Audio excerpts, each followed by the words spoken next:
એક જ મહિનાની અંદરમાં 4 વાર રસ્તો બન્યો છે, તે છતાં પણ એ રસ્તો ઉખડી ગયો છે. બરાબર છે. હાલ નીતિન ગડકરી સાહેબ જેમ કહે છે કે અમે મોદી સાહેબના નેતૃત્વમાં કે મોનિટરિંગ કરાવીએ છીએ, ફોટોગ્રાફી કરાવીએ છીએ, તમે કયું ફોટોગ્રાફી કરો છો? આવું ફોટોગ્રાફી કરો છો કે એક દિવસે બને બીજે દિવસે રસ્તો ઉખડી જાય છે? શરમ લાગવી જોઈએ તમને.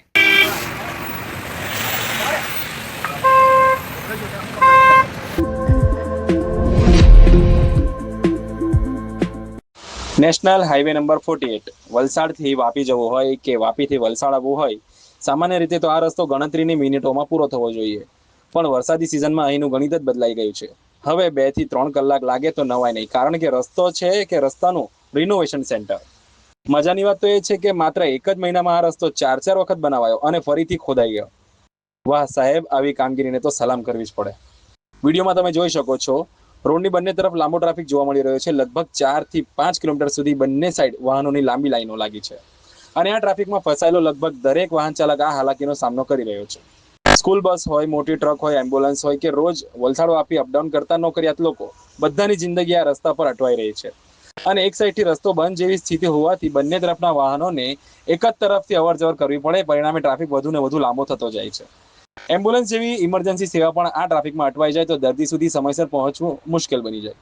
સ્કૂલ બસમાં બેઠેલા બાળકો હોય કે નોકરી ધંધા માટે જતા લોકો, કલાકોનો સમય આ ટ્રાફિકમાં બરબાદ થઈ રહ્યો છે. ઉપરથી વાહનોનું ઈંધણ બળે છે, બ્રેક ક્લચ પર ભાર પડે છે અને વાહન ચાલકોનો સમય તથા ધીરજ બંનેની પરીક્ષા થઈ રહી છે. સવાલ એ છે કે રસ્તો વારંવાર કેમ તૂટી જાય છે? કામમાં ગુણવત્તા ક્યાં છે? અને જો એક મહિનામાં 4 વખત રસ્તો બનાવવો પડે તો સાહેબ, રસ્તો બનાવો છો કે વરસાદ માટે નવી નવી ડિઝાઇનનું ટ્રાયલ કરો છો? જનતાના સમય, પૈસા અને જીવ સાથે આટલો મોટો ખેલ ક્યારે બંધ થશે? હવે વલસાડથી વાપી પહોંચવા માટે વાહન નહીં, ધીરજની જરૂર પડે. વાવ ન્યૂઝ, વલસાડ, ગુજરાત. પાટી તાલુકા યુવા પ્રમુખ. આજરોજ અમે પાવર હાઉસ પર ઊભા છીએ. અહીંયા હાલમાં એક જ મહિનાની અંદરમાં 4 વાર રસ્તો બન્યો છે, તે છતાં પણ એ રસ્તો ઉખડી ગયો છે. બરાબર છે. તો હાલમાં એટલી બધી ટ્રાફિક અહીંયા થતી છે કે દરરોજની મગજમારી છે. જે સવારે જે વાપી લગીને જે નોકરી પર જાય છે, એ લોકોને એટલી તકલીફ પડે છે કે એ લોકો ટ્રાફિકમાં જે ટાઈમે પહોંચવું એ પહોંચાતું નથી.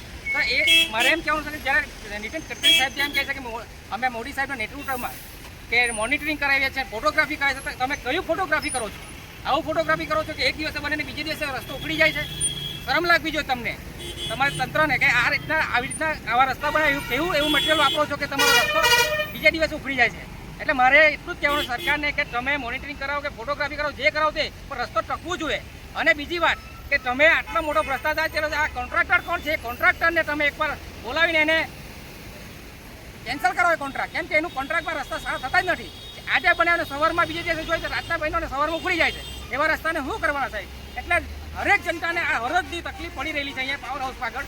તો મારે સરકારને અને બધા સાહેબશ્રીને જે તે અધિકારીને આ લાગતું હોય રસ્તો, એ લોકો આવીને એકવાર જોઈ કે આ કેટલી બધી તકલીફ વેઠી રહ્યા છે જનતા. એટલે મારે કહેવાનું એટલું જ છે કે ફટાફટ આવીને અહીંયા રસ્તાનો નિકાલ કરે અને પબ્લિકને જે તકલીફ પડી રહેલી છે તેમાં એ લોકોને સહાય મળે. જય અસ્તુ.